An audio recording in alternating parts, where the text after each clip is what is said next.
And speaking of veterans, he was a teacher in New Hampshire who spent 20 years in the National Guard before ever being deployed. That's when Brian Moore found his greatest classroom could be on the battlefields of Iraq and Afghanistan while bravely serving his country. Dave Walls spoke with the Purple Heart winner and has his story.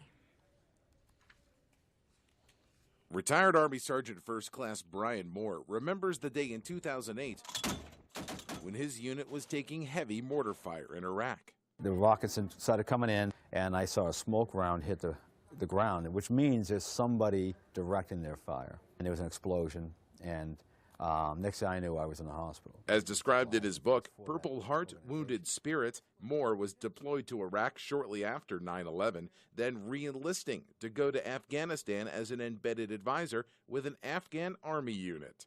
Facing language and cultural barriers, Moore says the two sides found common ground through their beliefs. When they were praying 5 times a day, I would take my Bible out and I would sit next to them and I would read my Bible.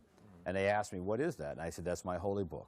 And they liked that, and they called me Good Sergeant, because they saw me as a man of faith. The fact that it was Christianity didn't bother them. During the next few years, before getting injured, Moore says he's proud of the charity work he and other soldiers were able to do for children in need in Afghanistan. My family and friends would fly in school supplies and medical supplies, and we would take that all over the countryside, passing out backpacks with school supplies, because their kids, if they go to school, there's no supplies. They just go and they sit and memorize. Moore says he wrote the book as a form of therapy as he deals with the effects of PTSD and his injuries from battle.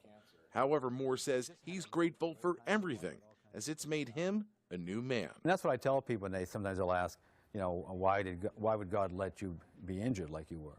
And I say he allowed me to be hurt, but he chose to spare my life to save my life.